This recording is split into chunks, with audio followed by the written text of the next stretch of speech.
चलिए एक छोटा सा टॉपिक पर ध्यान दिया जाए। भारत में राष्ट्रीय जलमार्ग, भारत में राष्ट्रीय जलमार्ग कितने प्रकार के होते हैं? भारत में राष्ट्रीय जलमार्ग मतलब कि कितने बनाया गया है? तो 5 बनाया गया है। एक अभी इलाहाबाद से हल्दिया प्रथम बनाया गया जो राष्ट्रीय जलमार्ग, उसका नाम इलाहाबाद से हल्दिया तक। जो इलाहाबाद आपका यूपी में है, इलाहाबाद कहाँ है? यूपी में, और हल्दिया कहाँ है? पश्चिम बंगाल में। तो इलाहाबाद जो है गंगा नदी के किनारे स्थित है। इलाहाबाद कहाँ स्थित है? गंगा नदी के किनारे। और हल्दिया कहाँ है? तो हुगली नदी के किनारे। यह मार्ग बनाया गया जल मार्ग के द्वारा, जल के द्वारा मतलब कि व्यापार को बढ़ावा दिया जाए, जल के माध्यम से व्यापार को आगे बढ़ाया जाए। तो इलाहाबाद से हल्दिया प्रथम बनाया गया, जिसकी स्थापना हुआ था कितना? तो 1986 में। और इसकी दूरी इलाहाबाद से हल्दिया की दूरी 1620 किलोमीटर है और यही प्रथम है। दूसरा राष्ट्रीय जलमार्ग बनाया गया सदिया से धुबरी पट्टी। सदिया से कहाँ? धुबरी पट्टी। जो सदिया आपका असम स्टेट में है, असम राज्य में सदिया है। और यह धुबरी पट्टी जो बांग्लादेश, यह सीधे नदियों के माध्यम से व्यापार सीधे असम से बांग्लादेश तक कैसे पहुंचाया जाए, उस माध्यम से आपको ब्रह्मपुत्र नदी के सहारे, किस नदी के सहारे? तो ब्रह्मपुत्र नदी के सहारे यह दोनों के बीच दूरी 891 किलोमीटर के द्वारा तय किया जाता है, जिसका नाम है सदिया से धुबरी पट्टी। पहला हो गया इलाहाबाद से हल्दिया, दूसरा हो गया सदिया से धुबरी पट्टी। और इसके बाद तीसरा आपका हो गया, तीसरा राष्ट्रीय जलमार्ग का नाम है कोलम से कोटापुरम। कोलम से कोटापुरम, जो कोलम है वह केरल में स्थित है, कोटापुरम है जो तमिलनाडु में स्थित है। ये दोनों मतलब कोटापुरम और केरल के बीच काम करती है। जिस नहर का नाम है केपी नहर।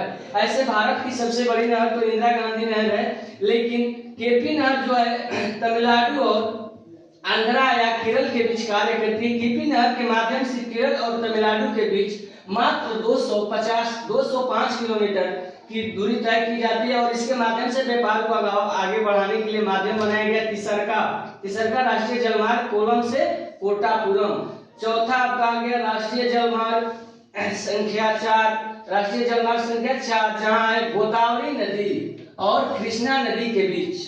जब चौथा राष्ट्रीय जलमार्ग बनाया गया तो गोदावरी नदी और कृष्णा नदी के बीच बनाया गया, जो नासिक और आंध्र प्रदेश से, जो नासिक महाराष्ट्र में स्थित है और इसी गोदावरी नदी के तट पर भी स्थित है नासिक। और यहाँ से नासिक और आंध्र प्रदेश के बीच डायरेक्ट 1078 किलोमीटर, कितना? 1078 किलोमीटर की दूरी को क्या किया गया? जोड़ा गया गोदावरी और कृष्णा नदी के बीच, जो कि इसकी स्थापना 2016 में किया गया था। चौथा जो राष्ट्रीय जलमार्ग भारत में बनाया उसका स्थापना 2016 में किया था।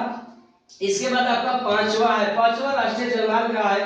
यह जलमार्ग उड़ीसा मतलब कि उड़ीसा स्टेट, जो उड़ीसा राज्य में महानदी के जाने सहारे में डेल्टा क्षेत्र है, डेल्टा क्षेत्रों के बीच जो बंगाल की खाड़ी में जाकर गिर जाते हैं 623 किलोमीटर की यात्रा में यह पांचवा राष्ट्रीय जलमार्ग तैयार किए गए। तो हमारे यहाँ 5 प्रकार के राष्ट्रीय जलमार्ग हैं। पहला है इलाहाबाद से हल्दिया, दूसरा है सदिया से धुबरी पट्टी, तीसरा है कोलम से कोटापुरम, और चौथा है आपका गोदावरी से कृष्णा नदी के बीच, और पांचवा है आपका उड़ीसा में महानदी से बंगाल की खाड़ी तक बनाया गया है। महानदी और बंगाल की खाड़ी के बीच जहाँ पारादीप बंदरगाह मिलता है, यहाँ आपका मिल जाएगा इलाहाबाद से हल्दिया के बीच आपका मिल जाएगा हल्दिया बंदरगाह मिल जाएगा।